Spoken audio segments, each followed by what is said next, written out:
Welcome to Sweet Chats and Salty Snacks.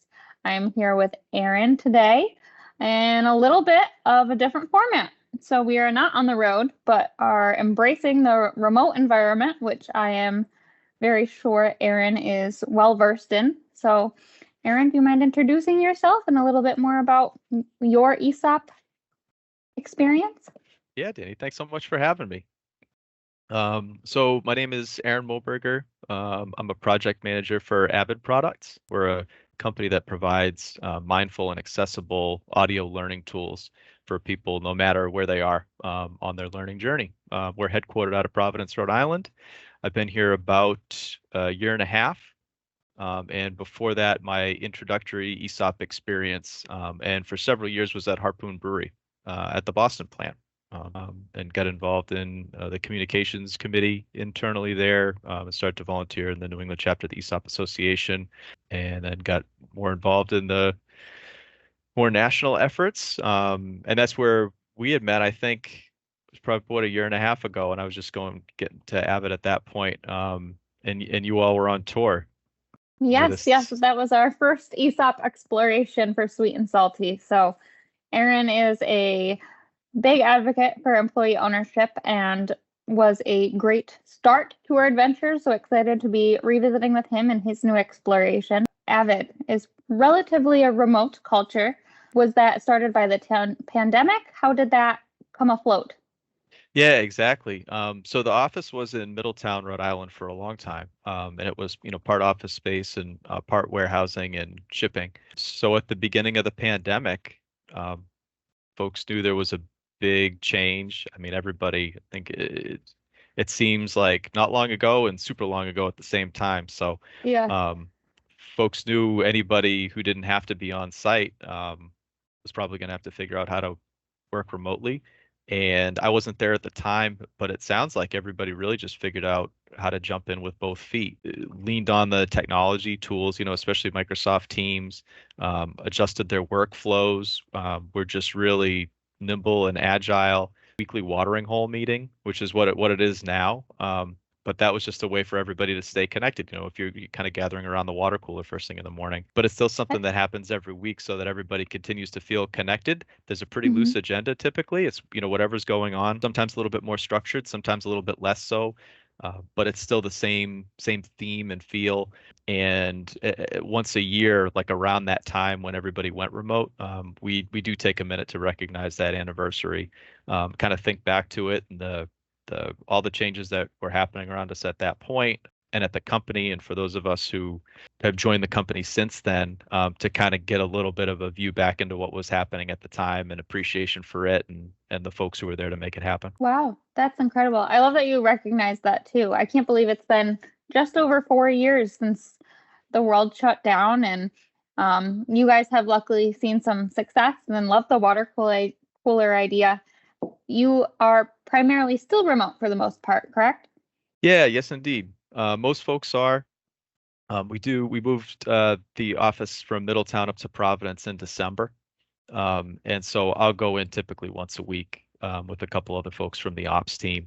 Now, you came from a very in-person based role Yeah. previously. How has your experience been now translating to a more remote slash hybrid environment? As much as I enjoyed working on site with folks, everybody at Avid does such a nice job working together remotely. I don't really feel like I'm missing out on too much. I do get to go into the office, once a week. And so it's almost, I'm kind of double dipping a little bit there. But um, I think really everybody, first and foremost, being considerate of one another and wanting to stay connected. I think that Mhm. really shows through. I think leaning on the tools, and so for us, it's a lot of Microsoft Teams, but kind of leaning into those things like sending chat messages or setting up a quick video call, or even just working kind of asynchronously through posts and tagging folks and stuff like that. Really are a lot of ways, depending on the situation, to use those tools really well. And a lot of it, I don't know if I'd be able to say whether it takes the place of being able just to walk up to, our coworkers at their desks and, speak face to face there. But it feels like a lot of the times you kind of can. Um, Mhm. or even from an asynchronously perspective, we it even seems like we maybe added some tools to the toolkit there, that can help us, schedule, manage time, be efficient, things like that. That's fantastic. I think there's more of the people that are showing that level of engagement, they have to be almost more committed to being engaged to have and facilitate those conversations. So I think Hmm. it definitely makes when you have that engagement in a remote environment, the level of commitment from that team and buy-in is so much greater too. So that's That's a fantastic. that's a really great point and a great word for it, the buy-in. Just Yeah. knowing that this is, we're all aligned. We want this stuff to go well, and here are Right. some ways to do it. People are super open to suggestions for different tools and things that they find as well. Yeah, definitely. So how was your onboarding experience in an onboarding environment? I know ESOPs are Yeah. always looking for new ideas on how to onboard and promote employee ownership from the start. So how does that look in a remote environment? I know we focus so much on in person. I think we lose sight of hiring and onboarding remote employees. Yeah, great point. It's a super important thing, probably the most important thing, right? Did Right. we caught up probably getting on a year and a half ago, right, at the national conference in Las Vegas. And Hmm. did you see Michael Bush's keynote speech there? I did not. Great I place to only work. went to my first one was this fall, so I missed that one. Oh, it was okay.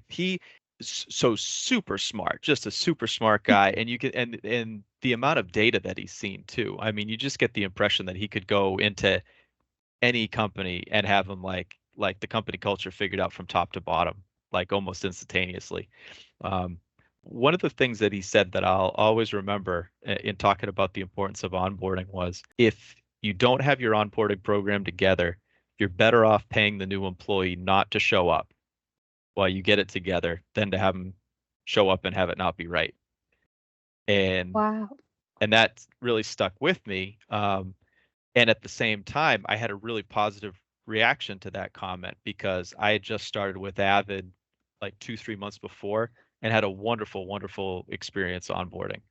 Um, and again, I think that's, first and foremost, a consideration Mhm. piece. My colleague Stephanie Woodland is the one who, does a lot of that, basically roadmaps for folks in there, and she bases it off a template. So she's not, reinventing the wheel every time, but at the same time makes really thoughtful customizations depending on who's coming on board and from where, and the department and who they're going to be working with and everything like that. So I think it's a super super considerate, positive experience. You get to know everybody. I thought one of the coolest things was she had gotten with folks some weeks or some time before to set up all these curated meetings. And so, of course, when you're starting off at a new place, don't really know anybody. Um, Mhm. you almost kind of wonder who do I approach to ask about this thing or that one and stuff. And project management, I think, in a lot of ways interacts with many different departments in a company and stuff. So there were probably a lot of people I was going to end up having to meet. And she made it really, really easy on me and really pleasant to get to know everybody. And they were pretty quick, half-hour meetings, and would set them up in the schedules. And folks would just, hey, can I grab a few minutes of your time? And we just kind of talked for a minute and got to know each other. And at the end, really nice talking with you. Nice to meet you. And let me know if you need anything. And so that was lots and lots of great features, and that's the one that really sticks out in the front of my mind. Yeah, definitely. Proact also has implemented, the one-on-one meetings with different department heads. And I remember when I went from intern to full-time, I got set up with those. And it was so nice to just put a name to with the face and kind of learn a little bit about them personally, but also what they did internally for us. So I knew exactly where to go. And so um, I can totally see that being helpful, especially within a remote environment where you might not want to call somebody you don't know just to say hi, rather Yeah, than like stumbling into them at a water cooler or coffee room. So totally right. makes sense. So what else does Avid do to promote employee ownership culture? I know we talk a lot about, employee ownership committees and ESOP month. How do you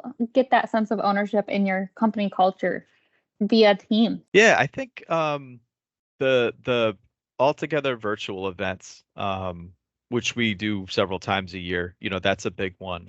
We do always get everybody together in person, at least once, typically once a year on site. I think the first one back was August of 22. That was the Okay. first opportunity post-pandemic for that. So that was one. We had another one this past fall, and we're coming up on one in May. So in-person stuff, I guess to pivot a little bit, still super important. It's great to see everybody at least once, and some folks, we get to the office like a lot more frequently than that. But for the virtual events, just it seems like making them fun and engaging in much the same way as on-site, and the interactive piece. Our immediate past chair of our communications committee, Jackie Almeida, was always really great about figuring out activities to do, and still is, and now she's bringing that toolkit to the New England chapter, which is awesome. um, Figuring out an activity and also the tools that fit and can integrate. So like trivia and bingo games that you can Mm-hmm. integrate in with Teams. And so that way everybody can play at these things, and then there's typically a theme. So like, if it's ownership month, ESOPtober, and you have a Halloween contest, and there's prizes for that. And it's typically, something cool like a gift card. Liz, the chair of the committee now, put together really cool Avid employee owner trivia. Um, Nice. and and so yeah, and so that was just another really cool opportunity to get to know people. And it was a two truths and a lie format for the holiday party, How right? fun. How fun. I think we Yeah. always like forget that for so long, everyone was in a virtual environment and we returned back to normal per se, whatever that looks like in this new world. But we forget that we were totally able to function and connect with people in an online environment. And just because you have a remote force that's part in person, that doesn't mean that you have to completely move away from connections virtually either for events and creating culture. So I think that's a great idea to move some of those events in a virtual format too. I think the biggest Perfect. thing it seems like with that is like you said, going towards a remote and meeting people where they're at. And that really goes a long way, or It where does. there's. And it shows like the company's pride in meeting people. Like I think companies and ESOPs have just as much of a commitment to the employees as the employees do to them. And meeting people where they're at is showing that respect back to your employee owners as well. Absolutely. Yeah. Really nicely said. Well, you are very active within the EO community, and I'd love any guidance or support or thoughts you might have about other employee owners getting involved and your experience within the ESOP Association and elsewhere. Yeah, I mean, I should ask you the same question, the employee owner of the year, right? Oh, yes, yes. I don't know. We always sort of joke in New England, and I don't know, is it the same? Is it the same in New York as well? But like, if you leave the room, you get volunteered for things. I think that's Is it the becoming same? more and more true. Yeah, I've recently joined the New York, New Jersey chapter committee, and I'm very excited. But I think being voluntold sometimes is a wonderful experience. yeah, yeah, yeah, for sure. But it is like you said it, and it is like voluntold, but it's almost just like a little bit of a push. you Hmm. know, because it seems like we're, uh, knowing how much employee ownership means to people, and at the same time, how great an opportunity there is still to bring that to more folks, whether it's having to do with any, conferences or sessions or speaking, things like that. Getting involved in advocacy. If there's an opening at the chapter level, to kind of get involved. Speaking, anybody that's working on programming, if you're new at it, people will, they'll pair you up with folks who have done it a few times before, and so they'll be able to be a guide. And I think the awards applications are really great, and in some ways sort of underutilized opportunity to get involved, because it's just a great thing for committees to rally around. Even just when you go to these conferences, and if you could pick out one or two people that grab your attention, whether it's Mm, they're speaking or they're super engaged and they seem to know a network, like if you can pick two people to reach back out to later and kind of just learn what they're doing in the space, whether it's internally or externally through advocacy or committee planning. Um, just I always try to pick two new people to talk to and take something home with as a connection. That's And I think that was a good start for me as far as growing my network here. That's a wonderful point. And especially because if it's somebody's first conference, they might think, I mean, there's a ton of people, it could be if There's a it's a ton of regional, people. yeah, a few hundred or more, many more in a national conference and stuff like that. Where do you start? Like you said, just meeting and talking to a couple of folks makes a meaningful difference. And you stack a couple of those together and yeah, it's really great. If you have a question, there's always somebody you can call, different specialties, and everybody's always willing to help, of course. So I have one question that I did not prepare you for at all. So I hope you're ready. oh, that seems So deliberate. what is your best work from home snack? Because I would be remiss not to ask. Oh, okay. I thought this one might be on the way. I've got two things, but the main one for me is tea. Tea, There's a okay. yeah, really cool small business not far down the street from me in Davis Square in Somerville that does all kinds of different tea imports. Typically early in the day, I'll start with the Chinese black tea, and then by the afternoon, I'll move on to something herbal. So this is like a turmeric blend, like waving the glass around like it's in the screen, but here, it's so I'm not too caffeinated by dinner time. But yeah, that's it. That's it for me. Well, I am a coffee drinker Okay. to a fault. So that is mine. The best part about working from home is Yeah. the fact that the coffee pot is always warm. Yeah. So I am definitely over caffeinated by the time I get to dinner time. Well, thank you so much for joining me, Erin, and talking a little bit more about employee ownership and navigating the remote culture after the pandemic. My pleasure. Yeah, thanks so much for having me. It's always a lot of fun to talk about this stuff, and I always appreciate the opportunity to gush about Avid and my coworkers. So